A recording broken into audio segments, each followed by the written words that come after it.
nous sommes morts. Âme ne nous harit, mais priez Dieu que tous nous veuillent absoudre. Voilà, c'est la suite de La pluie nous a débués et lavés, réflexion. et le soleil desséchés et noircis. Pie, corbeaux, nous ont les yeux cavés et arraché la barbe et les sourcils. Et on entend Jamais, Sergio nul Reggiani. temps nous ne sommes assis. Puis ça, puis là, comme le vent varie, à son plaisir sans cesser nous charrie, plus becquetés Qui lit d'oiseaux François que Villon. des à coudre. Ne soyez donc de notre confrérie, La balade du pendu. mais priez Dieu que tous nous veuillent absoudre. Prince Jésus, qui sur tout sa maîtrise, garde qu'enfer n'ait de nous seigneurie, à lui n'avons que faire, ne que soudre. Homme, ici n'usez de moquerie, mais priez Dieu que tous nous veuillent absoudre. Fraternité. Voilà, et on est sur l'émission, donc je reprends une nouvelle vidéo sur la fraternité, pas si simple, une émission de France Culture par Jean-Noël Jeannenet, l'émission qui s'appelle Concordance des temps sur France Culture, et superbe, et qui était consacrée ce jour-là à la fraternité, pas si simple en fait, mais elle est là. Nous en connaissons la substance, même si on n'arrive pas à l'appliquer correctement encore, parce que nous sommes encore primaires, notre évolution n'est pas achevée, nous sommes en évolution. Et dans cette évolution, nous devons nous délier, nous séparer de nos pulsions d'origine, qui sont nos pulsions primates et qui ont évolué dans l'humanité en vol, par exemple. La prédation, ça devient du vol, etc. Ça devient de tout ce que l'humanité a sophistiqué. Il y avait on retrouve chez nos cousins primates des moments où ils partent carrément en guerre contre la troupe à côté, ou en chasse, et on voit bien que dans l'humanité on retrouve toutes ces pulsions originelles. Et en fait, tout le travail de l'évolution humaine, c'est de se débarrasser de ça, c'est de se libérer de ça. Et on s'en libère progressivement. Évidemment, il y a un paradoxe, c'est-à-dire que plus nous développons la technique, plus la guerre, par exemple, est violente dans une troupe de primates de 20 ou 30 individus ou 50 individus. S'il y en a une quinzaine qui partent en chasse contre un autre groupe, eh ben, le carnage ne sera pas le même, évidemment, parce que nous avons évolué à un autre niveau. Mais il n'empêche que nous sommes sur le chemin de nous débarrasser de ça, de faire que l'homme ne soit plus du tout un loup pour l'homme, qu'il devienne fraternel absolu, rentrer dans la fraternité absolue, mais l'ensemble. Et on parviendra à cette étape-là, évidemment, d'une manière ou d'une autre. Ça concerne les siècles qui viennent. Et dans la mort, Alexandre de Vitry.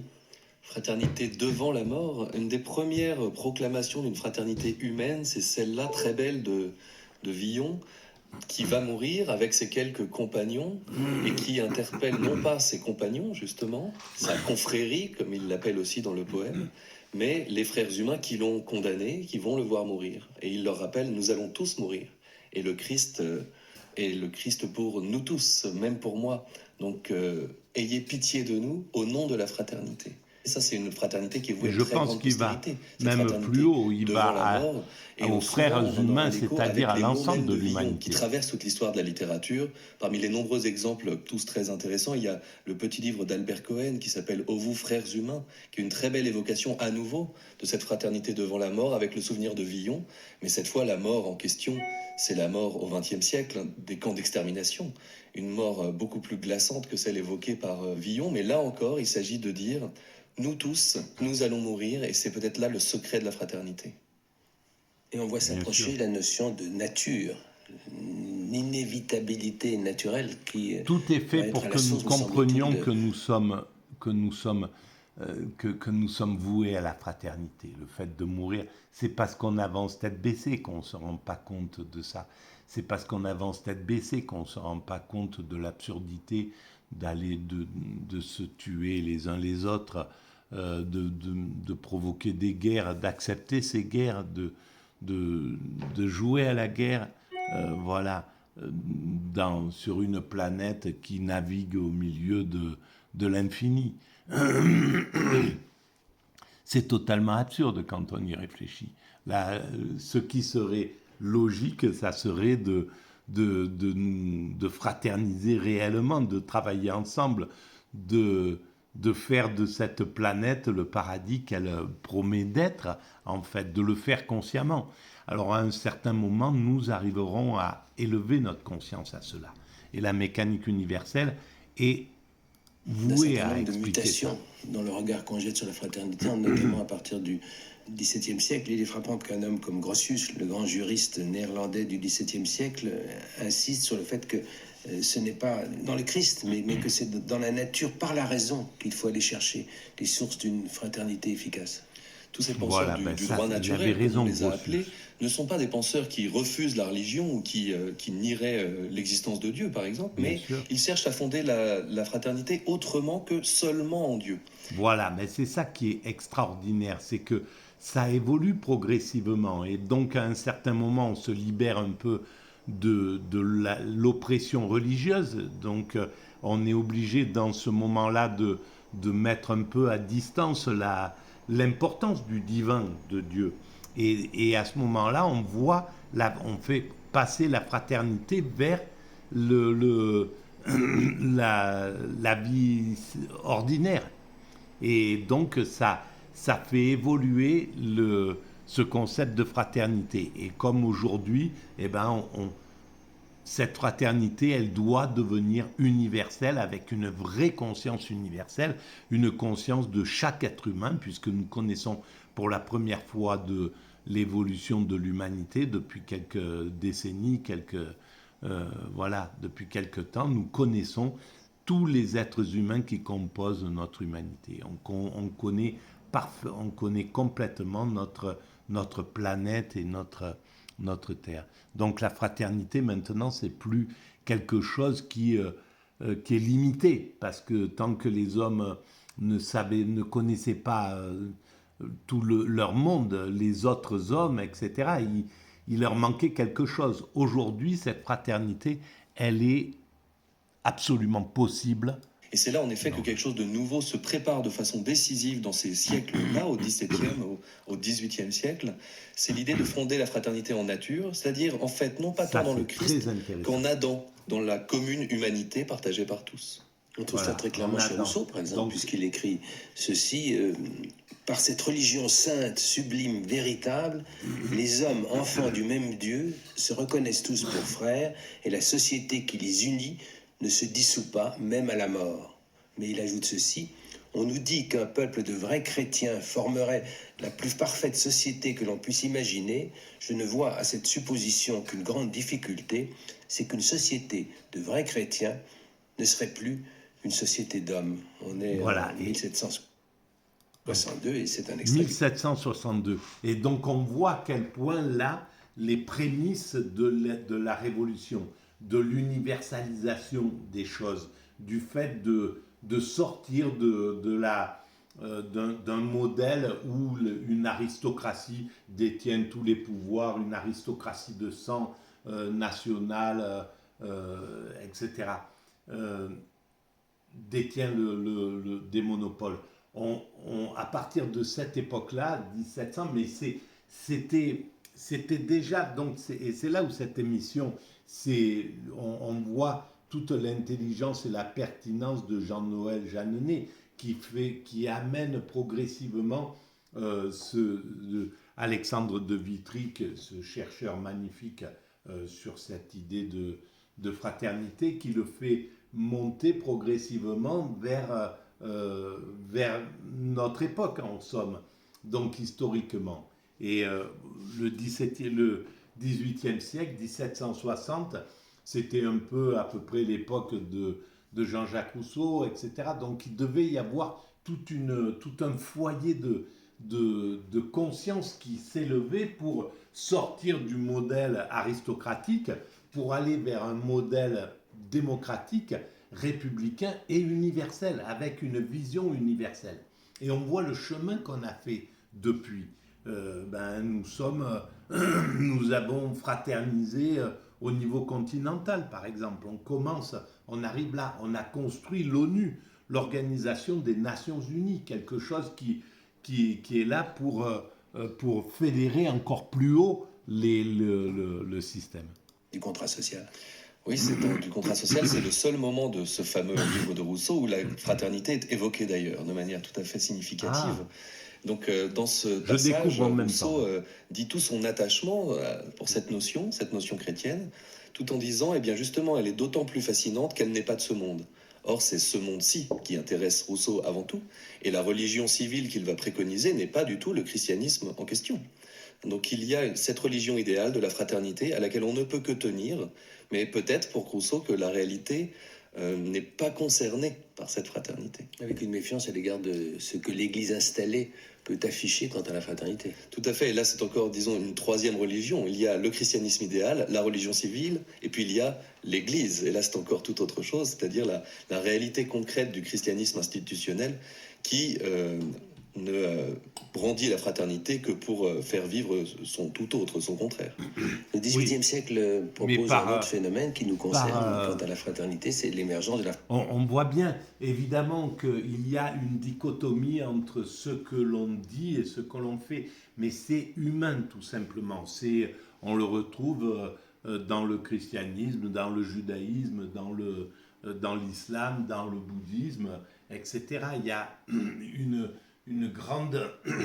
il y a une tendance à vouloir appliquer, vivre selon les principes, par exemple, du Christ, pour le christianisme, mais c'est difficile, on est dans la vie,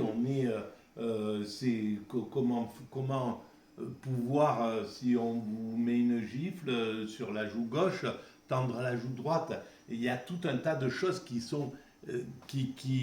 dont l'horizon est lointain, mais l'humanité, il n'empêche qu'elle s'avance vers ces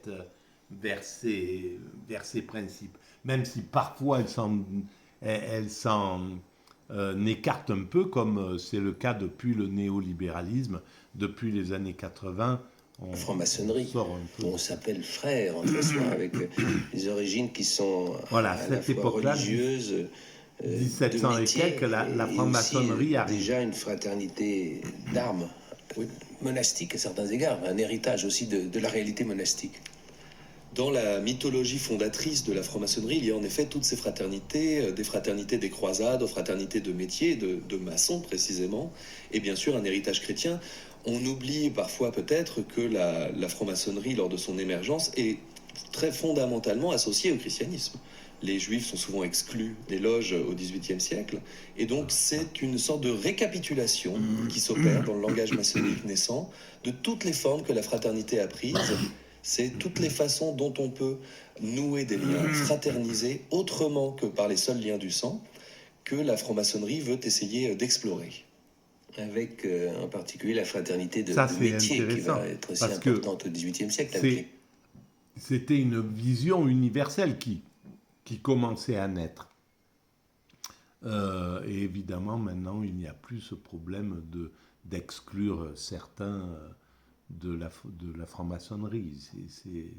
Voilà, ça a été dépassé, cette époque primitive. Mais c'était une vision Les universelle. corporations dont la Révolution voudra faire litière. Oui, tout à fait. Nous commençons à parler un peu de la Révolution au passage, mais Pas au passage, on va y arriver. nous y arrivons. Les fraternités de métier sont un enjeu important dans les discours parce qu'elles sont les plus tangibles, les plus concrètes. Certains, d'ailleurs, dans les milieux parfois les plus conservateurs, et par la suite, c'est quelque chose qui va continuer dans les discours, revendiquent justement des fraternités de cet ordre contre des rêves trop abstraits, trop chimériques. Et la Révolution, elle, au contraire, dans son geste de lutte contre les corporations, veut s'accaparer cette fraternité. La fameuse loi Le Chapelier qui met fin à ces corporations. Tout à fait, donc qui incarne ce qu'on appelle parfois cet esprit jacobin, très unitaire. Il faut faire venir la fraternité d'en haut, donc il faut supprimer ces fraternités d'en bas venues de trop loin. Alors nous allons voir si la Révolution est vraiment un triomphe de la fraternité dans toute son ampleur, ou au contraire si on trouve déjà des résistances ou des ambiguïtés qui marquent continuellement l'histoire de cette notion. On peut néanmoins commencer en citant Roland, grand révolutionnaire, qui en septembre 92 a cette formule « Vous allez, messieurs, proclamer la République, proclamez donc la fraternité, ce n'est qu'une même chose. » Tout à fait, en 92, au moment où naît la Première République, la fraternité et la République, c'est la même chose. Cela veut aussi dire nous sommes débarrassés de la paternité du roi.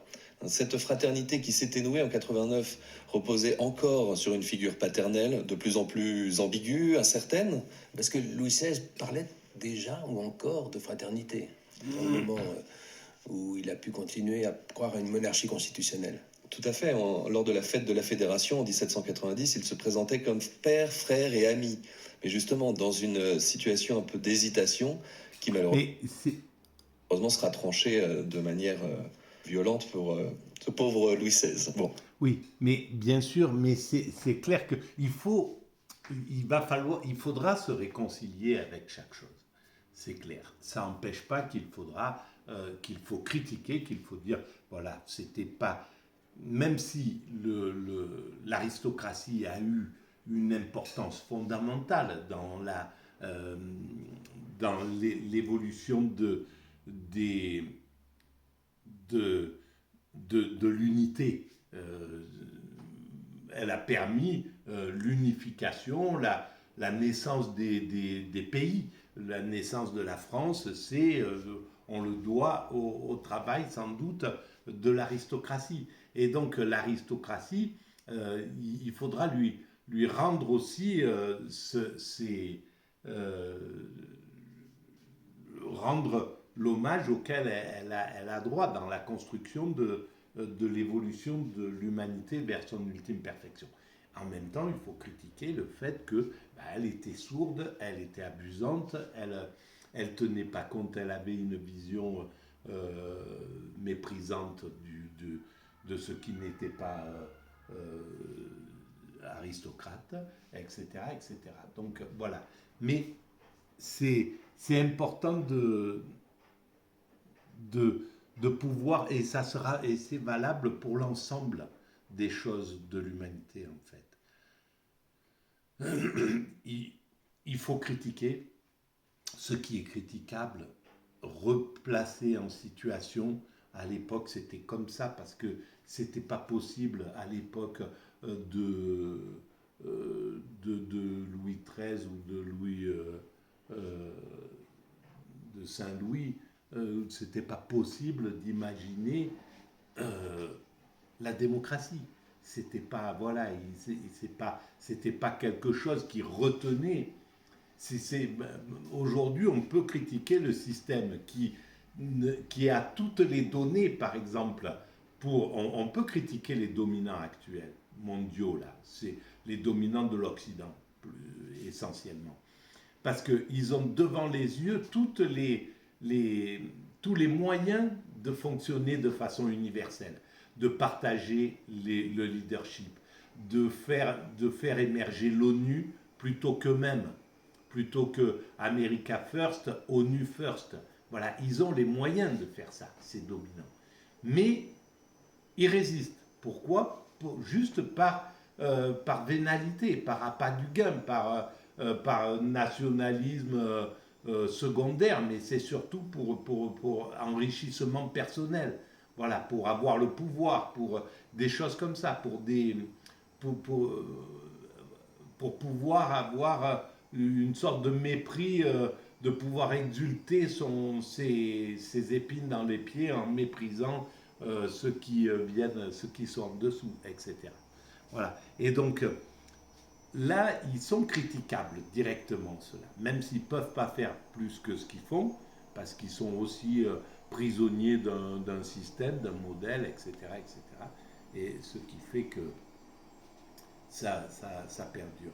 Mais à l'époque de François Ier, ou je ne sais pas, c'était l'idée de la démocratie ne pouvait pas émerger à ce moment-là. C'était pas possible encore.